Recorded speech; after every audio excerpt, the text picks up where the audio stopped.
Well, good morning, everyone. Hey, real quick, just to follow up what Rachel led us through. I've had some people reach out to me in the last couple days. Obviously, hey, what can we do about the fires? Which is so generous of you, and I love our heart as a church. And so if you didn't see the Instagram post, we are collecting water bottles. You can put them over there, right over here by the loading dock. That is one thing, a really practical, tangible need that's needed. And so those will go out tomorrow to the Altadena area where they need drinkable, safe water. So that's a practical one. And then obviously people have talked about donating. And I just want to be blunt with you because, pastoring the church, pastoring means shepherding. And so we have a call here. We're actually a rare church in this area that we do have a family that's affected. Most churches in Chino don't. You may know someone, but we actually have one, the Francises. And so as I've talked to Bill the other day on the phone, I believe it is our calling for us to come together collectively to support specifically them. And that is not to say that giving to other organizations is a bad thing. It's not. I want to be so clear about that. Like, please do that. But we also just feel the pastoral love and obligation and desire to walk with them. And that is not something that will just happen today. That actually is going to unfold for weeks and months, if not years. And so we want to just really look out for them. So I wanted to say that very clearly. And so please be praying for them. Be praying for everyone. But as this contextual community, we just want to overwhelm them with love. Amen? All right. Far more superficially.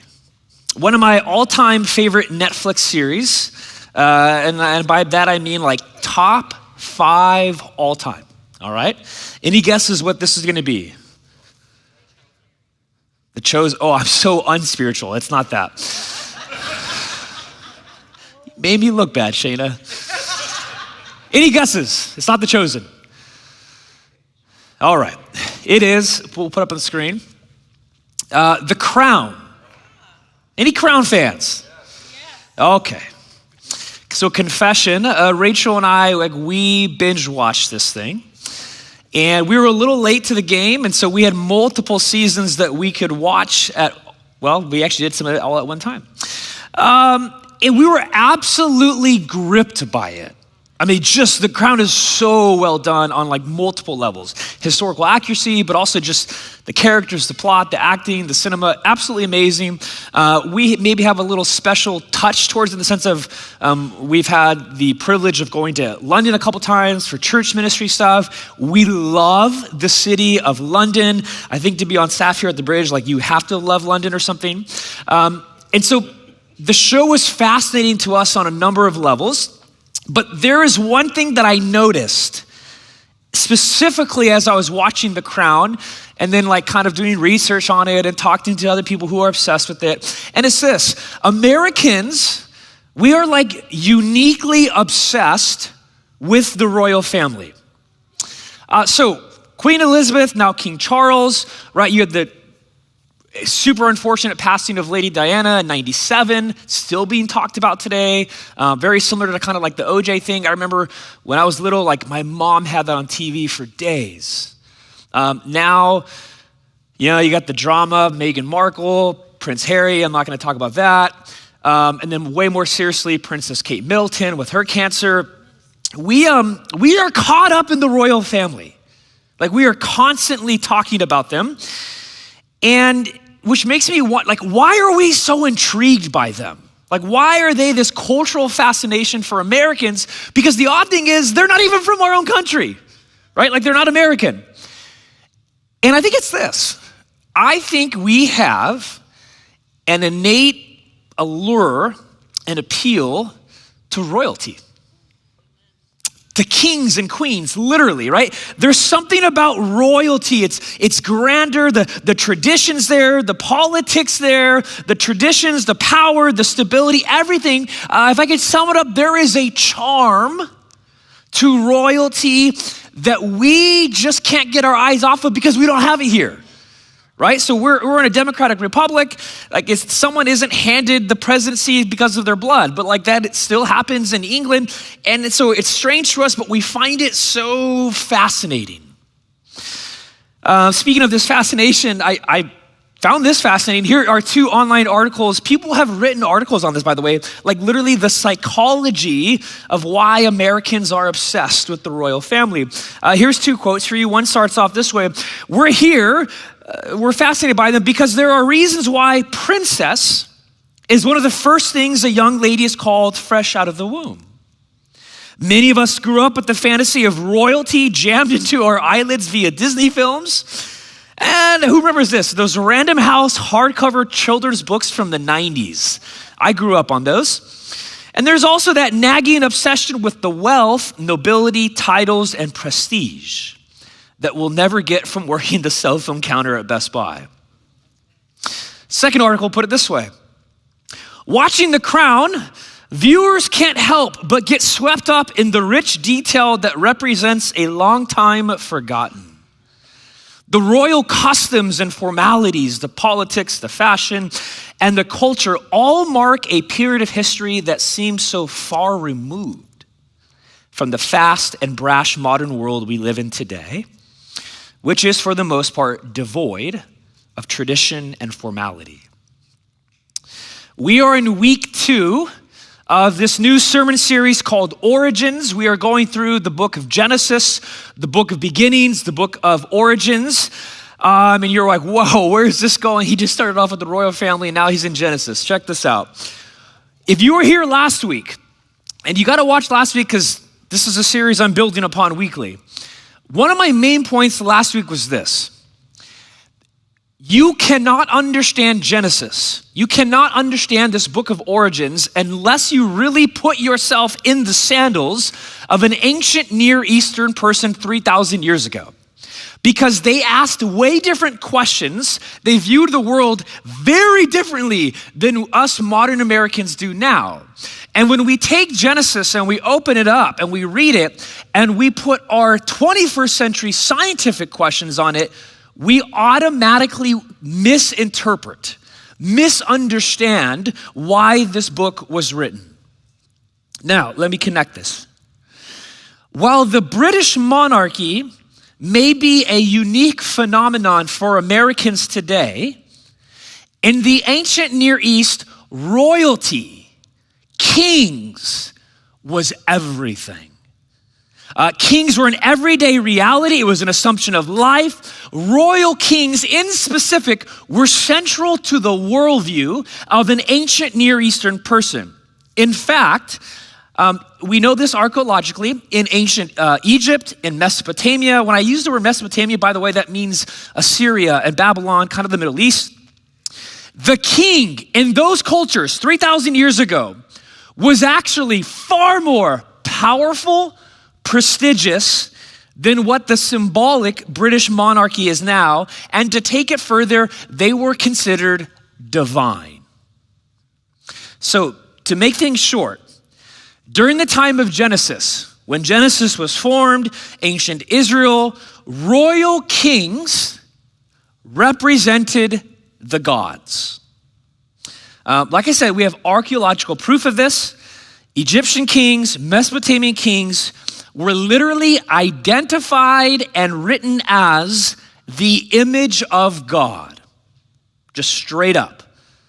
Pharaoh, the image of God. So we'll put up a picture. Here's Ramses II, which most of us in school learn about Ramses. If you learn about Egyptian culture, this is a real statue of him that's preserved, oddly enough, in a British museum.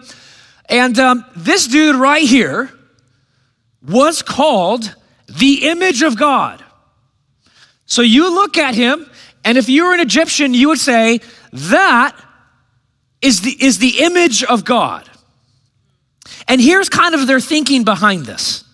They believed that the king was the manifestation of God on the earth. The king represented God, and because he represented God, he was also considered a priest.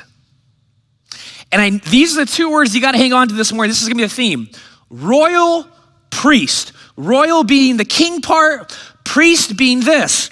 Because the king was the manifestation of God on earth, God's representative to civilization, the king controlled access from all the humans and the gods. In other words, the king was kind of the mediator, the middle point between humans and the gods. The king controlled the access to the gods. And so they were considered royal priests. Now, let's go back to now King Charles. King Charles, in a lot of ways, is actually the same thing today in the modern world, albeit symbolically, okay? So if you know anything about British government, King Charles is not only just the king of England. A lot of people don't know this, but in England, church and state, they're not separated. So they have the Church of England, which is the Anglican Church. Did you know that King Charles is technically the supreme governor of the Church of England? In other words, he's like their priest. He is the overseer of the church from a technical, like government polity perspective. Now, of course, they have the archbishop who's kind of practically runs things, but whoever the king and queen or queen of England is, they are the ruler and they are also in charge of the church. They are the royal priest. Now, of course, for them today, they take that symbolically. If you know anything about British culture, in a lot of ways, they don't have that much power. It's more so of like cultural power. Now, here is the very sad and depressing reality that went along in the ancient world, understanding the king as a royal priest.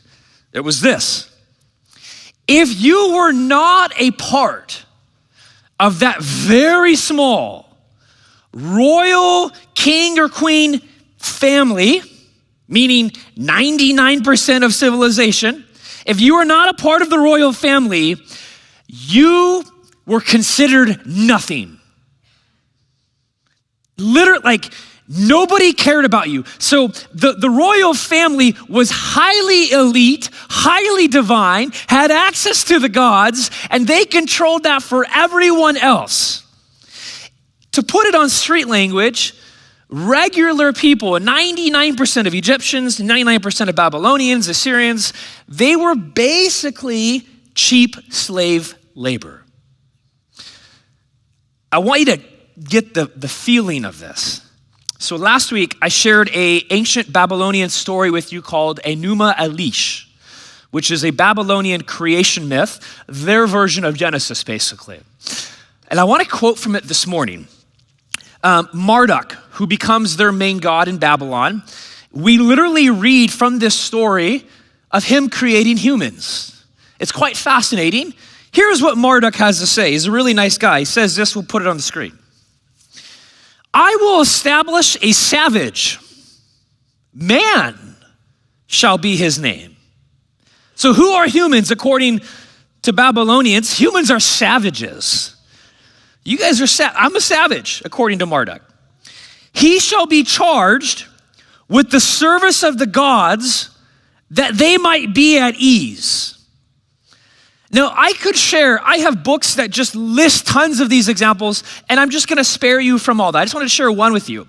But you just gotta know, this is a historical, archaeological fact. We know for sure in the ancient Near East that what we call humans, mankind, they viewed as cheap slave labor. We were savages from their perspective. And the whole point of human existence, the reason why humans were created was so that we could feed the gods food and drink in temple sacrifices so that they could relax, put their legs up, and do whatever they wanted.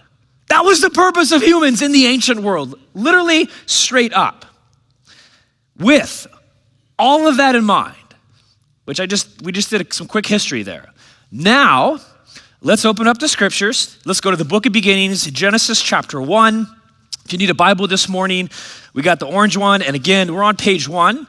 Guys, we're gonna be, honestly, in chapters just 1, 2, and 3 for 2 months or something.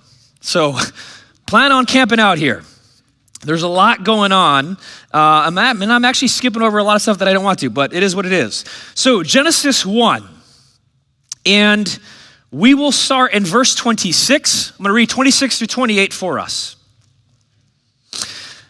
Then God said, let us make mankind or humankind in our image, in our likeness, so that they may rule over the fish in the sea, the birds in the sky, over the livestock and all the wild animals, and over all the creatures that move along the ground. So God created humankind. And by the way, in Hebrew, the word mankind there is Adamah, which is actually where we get the word Adam from. So when you read about Adam and Eve, Adam in Genesis 2 and 3, that word in Hebrew literally is just human one. So God created humankind in his own image. In the image of God, he created them, male and female. He created them. Verse 28, God blessed them and he said to them, be fruitful and increase in number, fill the earth and subdue it. That's royalty language. Here's another royal word, rule over the fish in the sea, birds in the sky, and over every living creature that moves on the ground. And real quick, go to the next chapter, just verse 15. This is chapter 2, verse 15. We then get this quick mandate from God. The Lord God took the man, took the human, took the Adamah, and put him in the Garden of Eden to what? To work it and take care of it. Now, that's our text for this morning. This passage is all about asking some of the most fundamental questions that every single human being will ask, which is this: who are we? What are humans? Like, what are we supposed to be? What are we supposed to do? What does it mean to be a human? Very foundational questions. Every civilization will ask these. That is what the phrase, the image of God, gets at. Now, whether you believe in God or not, and we are a church that wants to welcome in the skeptics. So in a weird way, I hope there are people here who don't believe in God in the sense of that they feel this is a safe place that they can go to ask questions. There's this thing called human rights, which are really big in the modern Western world. If you trace the origin of what we call modern day human rights, they all go back to this phrase, the image of God. Okay, it's a very Christian, it's a very Jewish doctrine that even secular human rights go back to. Now, here's what's interesting to me. Most people, most Christians, when they hear this phrase, the image of God, I think this is how most people interpret it. And we'll put up some bullet points for this one. We think this means, the image of God means that humans are rational because God is rational and we're made like him. A couple other examples for you. Some people think the image of God means, humans were spiritual, and that's because God is a spirit, right? We have a soul because God is a soul. Another common interpretation is that, we're really relational people. We need people in our lives, family, and that's because we're made in the image of God, because God is relational. He's a Trinity in himself, Father, Son, Spirit, relationship. Now, I didn't put these up, but I'll give you two more. I should have put them up. A lot of people think, humans are moral creatures because God is moral, right? He's for justice. So we're made in the image of God. We're moral people. Another one could be even, humans are artistic because we're made in the image of God. And as we see in Genesis 1, God is like this huge, grand artist creating this world. That's why we love to create. Now, I think all those things are true. I think humans are rational, some of us more than others, relational, some of us more than others, spiritual, moral, into art. Absolutely, amen, praise God. And I think those things are true of God too. However, I'm pretty confident that when the ancient Israelites heard Genesis 1 being read to them in their oral culture, I don't think their minds went to those examples. I don't think that that's what's going on in the ancient world. I don't think that that is what the image of God is getting at in Genesis 1. Do I think those things are true again? Yes. I don't think that that's what the image of God is getting at. When they heard Genesis 1 as ancient Hebrews, here's where I think their mind went. In Hebrew, the word image is selim. Selim, that is the Hebrew word for image. And selim, literally, it just meant this: a physical idol or statue of a god or king.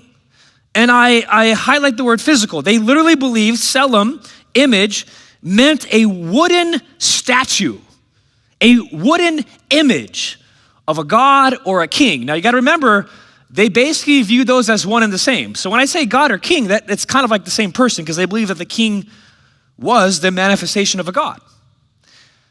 So probably a better way to translate this would be, God made statues of himself on the earth. You get what I'm saying here? Okay, now check this out. Oh, guys, this is so fun to me. This is gonna change the way that you read the Bible in a good way. It just so happens that we have archaeological proof that there were two main ways that wooden statues, selems, were used in the ancient world. And here they are. The first one is this. Kings would go out and conquer territories, lands. Now, a king could only live in his palace one place at one time. So the lands that were really far away, that the king would never go to physically visit, what did he do? Put up wooden statues of himself in that land. And what was the point of it? That was to be a visible and physical reminder to the people living in that land that king, that God owned that land and was king. That he conquered that territory and that it was his to rule. And so the statue was a physical representation of the God who ruled that area. You guys get me? So if you're the king of Babylon and you're over, I don't know, in Canaan or something, and you saw the king of Babylon, a statue, and meant, oh, this is his territory. Because they would never see him in person, but the statue would show them. Second thing, two examples here. The second one is, there were temples everywhere in the ancient world. And we're actually gonna get into this next Sunday. This is gonna be good. What always went into a temple in the ancient world? Idols, statues, same thing.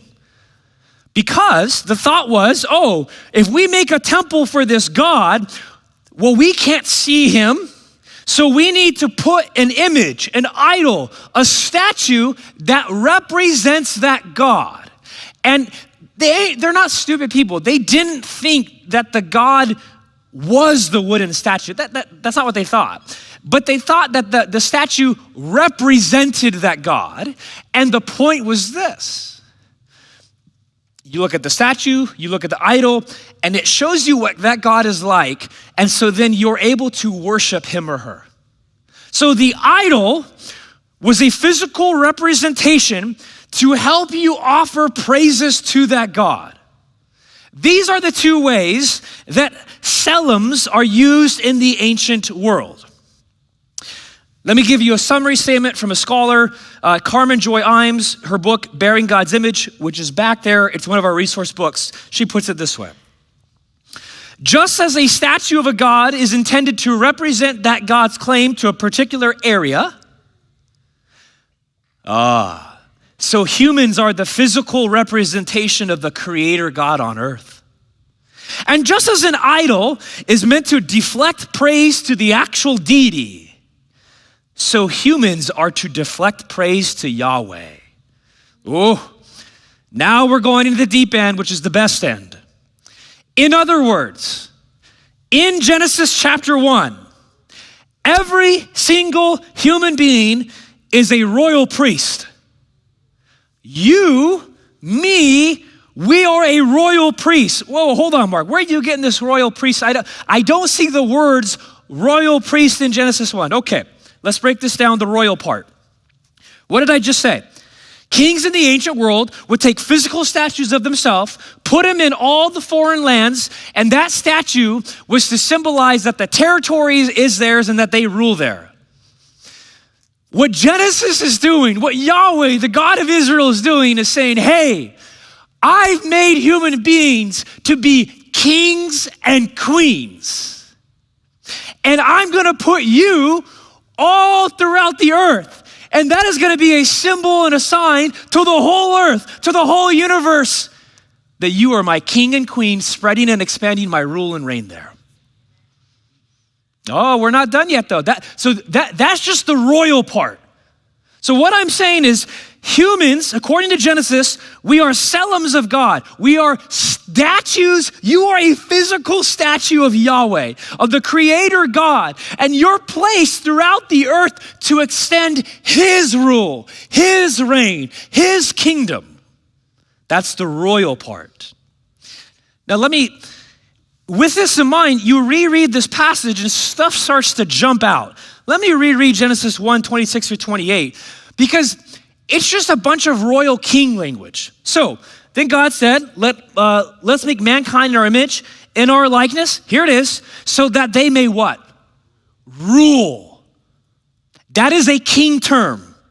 You could translate rule as reign. That they may reign over the fish in the sea, the birds in the sky, over the livestock and all the wild animals, over all the creatures that move along the ground. Verse 28, God blessed them and He said to them, be fruitful and increase in number, fill the earth, here's another one, and subdue it. Subdue is another royal king Hebrew word. If you subdue something, you rule over it. Here it is again, rule over the fish in the sea, the birds in the sky, over every living creature that moves on the ground. This is the kingly royal part that I'm talking about. In the ancient world, kings were said, Ramses II is the image of God. And so then they spread their rule by putting images of them all around. Here's the crazy thing about Genesis 1. It's saying that God does that through human beings, you and I. We're gonna come back to that. Oh, Lena, don't yawn on me. Hang on. It's okay. Sometimes I yawn on my own preaching. All right, that's the royal part. What about the priestly part? Mark, you're saying royal priest. Okay, fine. I get the royal part, rule, subdue, statue of God. What about the priestly part? Okay, go to Genesis 2:15. I intentionally read that. Chapter 2, verse 15.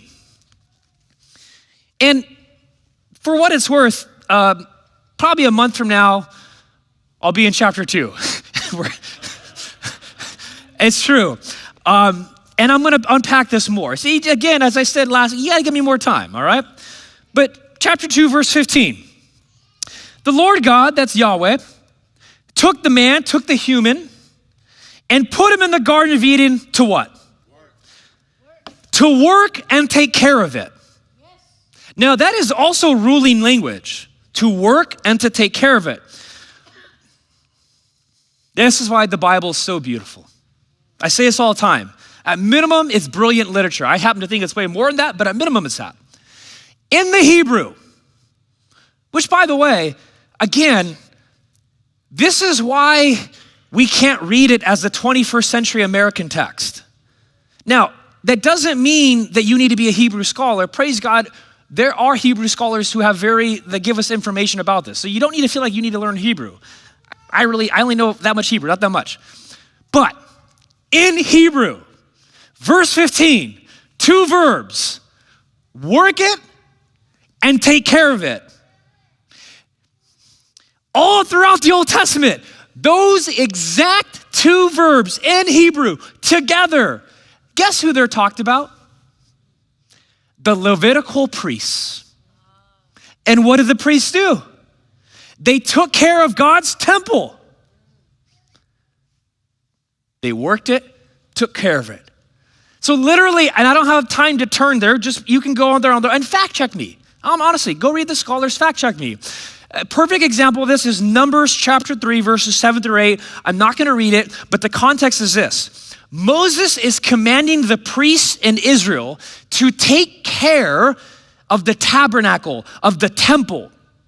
It was only the priests did that. The priests were the overseers of the tabernacle, of the temple. So, what we learned about humans in this origin story in Genesis 1 and 2 is that you're royal, you're a king or queen, and you're a priest or priestess. I don't know if that's the female version, if that's how you say it or not. But humans, according to the scriptures, Genesis 1 and 2, to be mankind, to be Adam, to be human, is to be royal priests. Here, now, my favorite theologian, N.T. Wright, he puts it this way. Hopefully this kind of puts it all together for you. Here's what he writes. The image, which he's talking about the image of God, is a vocation. It's a calling. It is the call to be an angled mirror. I like this. On one hand, reflecting God's wise order into the world and reflecting the praises of all creation back to the Creator. This is what it means to be the royal priesthood. Looking after God's world is the royal bit. Summing up creation's praise is the priestly bit. Let me just read this again. The image is a vocation, a calling. It's something to do. It is the call to be an angled mirror. So when you look at a mirror, you see it in multiple angles. And he says, here are the two angles. Reflecting God's wise order into the world and reflecting the praises of all creation back to the Creator. This is what it means to be the royal priesthood. Looking after God's world is the royal bit. Summing up creation's praise is the priestly bit. Okay. Are you guys ready for some ancient Near East trash talking? If you were here last week, I talked about trash talking. And I said Genesis 1 and 2 and 3 has got way more trash talking than any NBA player. If you missed it last week, go watch it. The trash talking is not done yet. It gets better. We're in round 2. This is the most shocking, revolutionary, subversive stuff of this human origin story. And it's this: in the ancient world, only the kings were called the image of God. Remember, what are humans according to Marduk? We're savages. I'm a savage. You're a savage. So says Marduk and Babylon and Egypt and Assyria. And all of their origin stories. Oh, what does Genesis 1 say? What you said was only true of kings, only they're in the image of God. No, every single human being is made in the image of God and is a royal priest. Take that, Marduk. Why did I do a kick? I should have done a punch. So do you get this? The ancient world said it only applied to royal kings. The scriptures say it applies to every single human being, which means this: you and I, some of us have been waiting our lives to hear this, are royalty. We are kings and queens. You are made to reign. You are made to reign. Tweet that. Now, you don't gotta watch The Crown to see what royalty is like. Forget The Crown, because you're a part of the royal family yourself. In God's kingdom, in God's view of humanity, everyone is a king or queen. Which makes me think this: perhaps our innate fascination with the royal family is because we all naturally belong to it. Ooh. Oh. But we settle for watching it rather than living it out ourselves. Did you just say busted? Oh, that's a good one. I'm gonna start saying that. You're made to be a king or queen. You're made to reign. But you've been stripped of that. And so we look up to Queen Elizabeth and King Charles, bless their heart. I don't mean that in a negative way. But you're royalty yourself. Instead of being fascinated by them, live it out yourself. Come on. I don't have this in my notes, but let me freestyle here. What is Israel called in the book of Exodus chapter 19? A royal priesthood. Woo! All throughout scriptures. Richard Middleton, his landmark book, The Liberating Image, which I would say is the best book on the image of God. Before you go on Amazon to buy it, it is a beast to read. It's very academic, so be careful. But he writes this. But whereas power in the Babylonian and Assyrian empires was concentrated in the hands of a few, power in Genesis 1 is diffused or shared. No longer is the image of God or its associated royal language, rule or subdue, applied to only the privileged elite. Rather, all human beings, male and female, and that's a whole other sermon right there, are created as God's royal stewards in the world, entrusted with the privileged task of ruling on God's behalf. In the Genesis vision, it is ordinary humans and not some elite class who are understood to be significant historical actors in the arena of earthly life. Woo! Here's the crazy thing about the Genesis origin story. It isn't just that in Genesis 1, God, out of his generosity and love, creates the world because he wants to. He's not forced to. It's not a cosmic battle, right? Remember last week? That in of itself is crazy. It gets even better because God, out of his generosity and his love, then decides to create us to partner with him to extend his rule and reign. That is why you are a king and queen. In other words, God is extending his domain, his kingdom through you. Physically, through you. Remember, you're a living, breathing statue of the Creator God. God made you to rule. He made you to actively partner with him to take the world somewhere. You are God's co-partner. You are made to carry forward this creation project. One of the things I'm going to get into in a month, which is going to shatter some paradigms, the Garden of Eden wasn't made static, meaning it was made perfectly, boom, it's done. No. I actually think the Garden of Eden, only that immediate spot was in the presence of God. And the charge to you and I as king and queens is to go out and extend the Garden of Eden over all the earth. That is a game changer for how you understand work, which we're going to come to that. So you are made to rule fish of the sea, birds of the sky, animals on the land. You are made to fill the earth, to be fruitful and multiply, to be his statues, to be his representatives on earth, kings and queens ruling over this world. So if your job title is to be a king or queen, what is your job description? What does this mean practically, day to day? 3 things for you. Here's the first one. It means you're designed to work.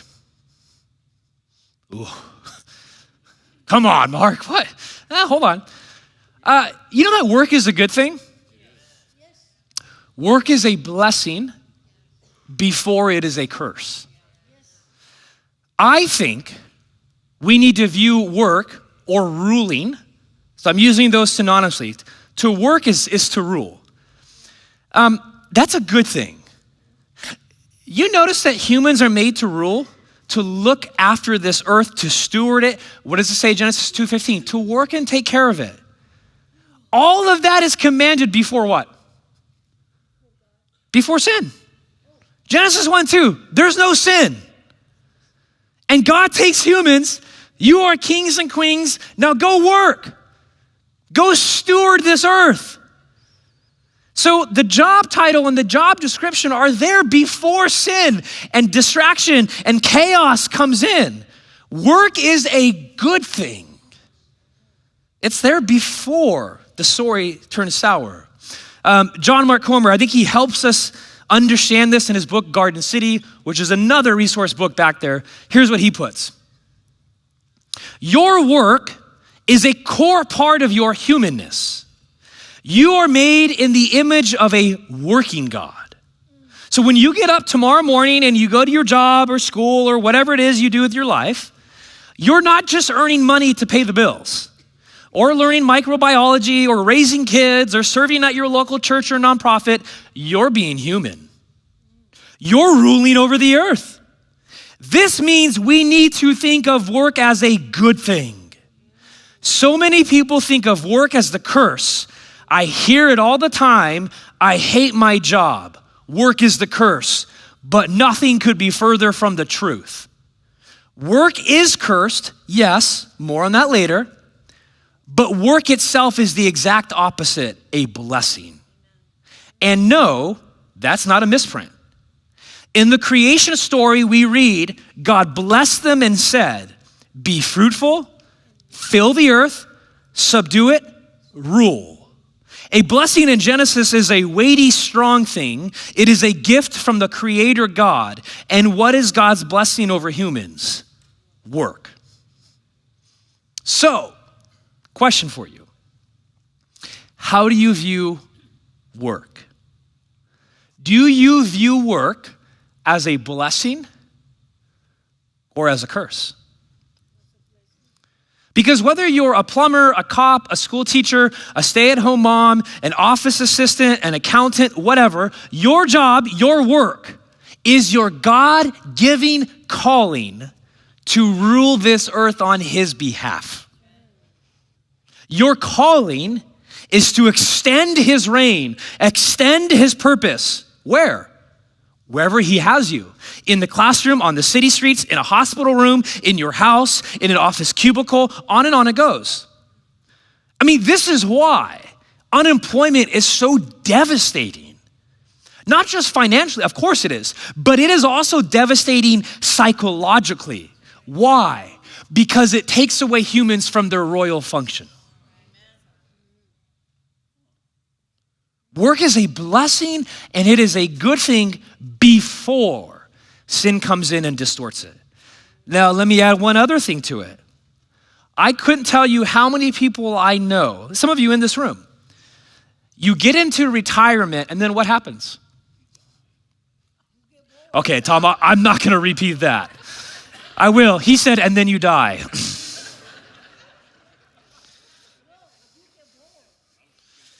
Tom. Bro, we're preaching hope up here. But that is true, and the hope of Jesus is that he reverses that. Boom.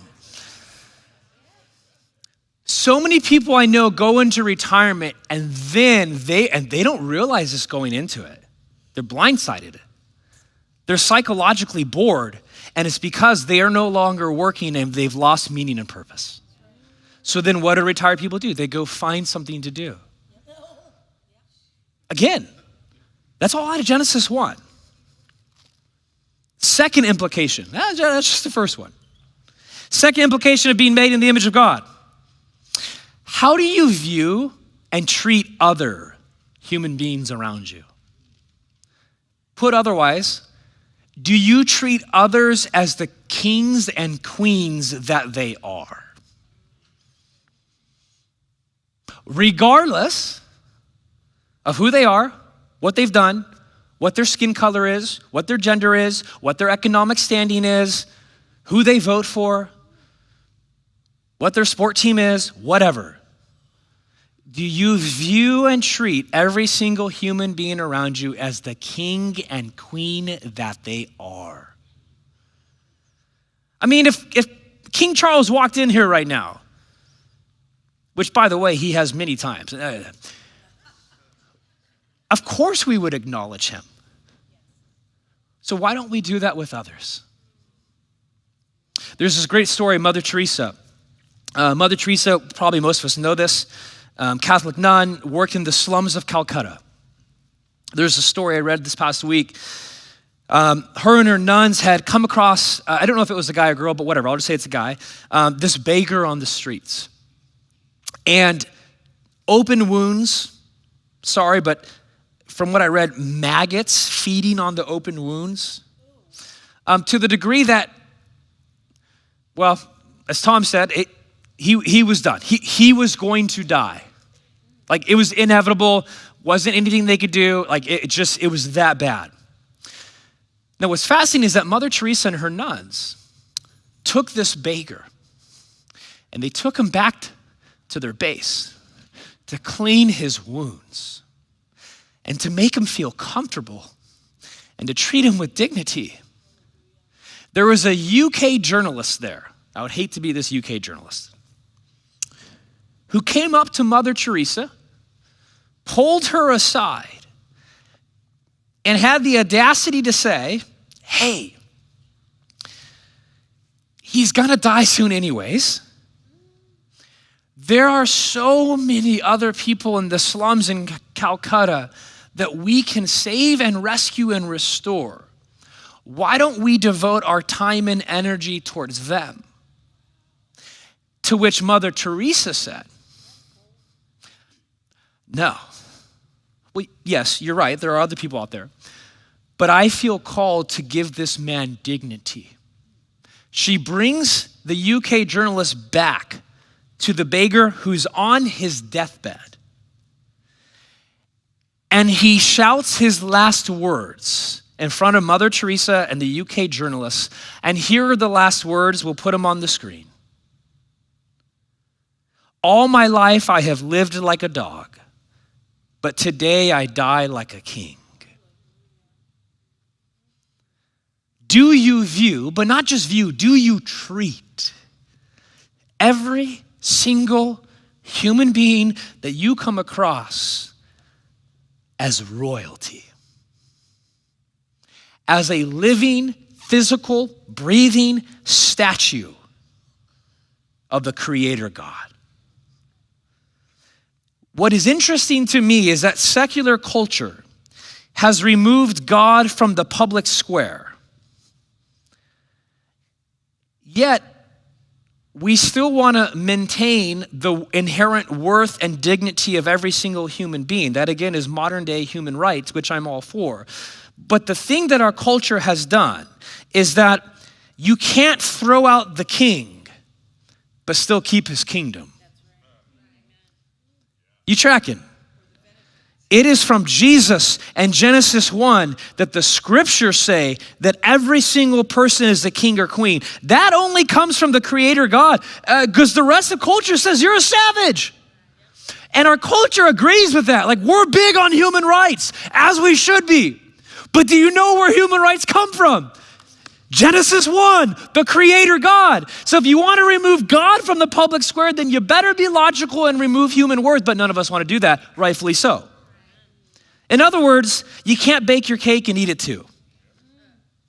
Thirdly and lastly, are we having fun? Okay. Oh, Alina, the choir is here. Okay. Here's the ultimate question. This is number 3. What kind of ruler are you? What kind of ruler are you? Us humans are a very interesting bunch. And what I mean by that is we're a mixed bag. Sometimes we're great kings and queens, and sometimes we are bad kings and queens. So on the one hand, we have this amazing capacity to do life-giving things. So let's talk about the fires right now. I mean, I'm sure like you, I've seen some breathtaking photos of either firefighters or human civilians going in and rescuing someone, or I saw one of a rabbit, or taking photo albums out. I mean, that is heroic stuff. That is humans living out king and queendom. But then on the other hand, right, we've all seen the ding-dongs, who are trying to create fires, arsonists. And I saw a video where literally 4 neighbors came out and tackled the guy because he had a blowtorch out. Now that is human beings at their worst, not living out royalty. So humans, we're a mixed bag, because on the one hand, we can do glorious, like divine stuff. But then on the other hand, we can do like demonic, hellish stuff. And all of us have that in us. So we have this nagging thing inside where we know that we're called to royalty, and that sometimes we see it, but then we also feel like nagged down that sometimes we do stupid stuff. Here's the good news. In the New Testament of the Bible, You know what Jesus is called? The true and ultimate image of God. What is Jesus called? The second Adam, the last Adam. Jesus is the ultimate human. See, the story of the Bible is this. What Adam was supposed to do in Genesis 2, he didn't. What Israel was supposed to do, because Adam didn't, they were supposed to do it, but they didn't do it. What you and I are supposed to do, because Adam didn't and Israel didn't, we don't do. We fail. I fail as a human being. Oh, but God. The Creator God has not given up on his dream for humans to rule and reign and extend his kingdom. And that is why Jesus is the perfect and ultimate human. Jesus did what we were supposed to but couldn't. And Jesus did it perfectly for us. That is why Jesus is the King of Kings. He's the perfect living image of God. And because Jesus' sacrificial blood poured out for you on the cross, you now got the blood of royalty in your veins. And if you follow him, he will remake and restore you to be the good and glorious king and queen that you were made to be. I want to invite up the worship team. I'll invite up the prayer team too. We have prayer team on both sides, left and right of the stage. My sense as I was preparing this, there are two types of us here maybe. For some of us, you feel like you haven't been treated as royalty, meaning you haven't been treated with dignity and worth and respect. And it could be from family, from coworkers, whoever. And for you this morning, you need to be reminded from another human being that you are a king and queen, loved and created on purpose by the Creator God. Like, you need to be told that.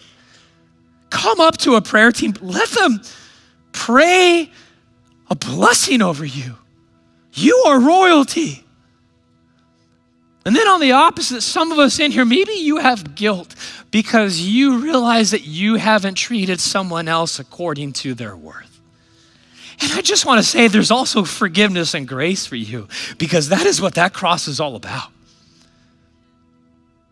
So wherever you are in the midst of this conversation, Jesus is in the business of restoring you to the royalty that he made you to be. And that is the unique God-given message of the church.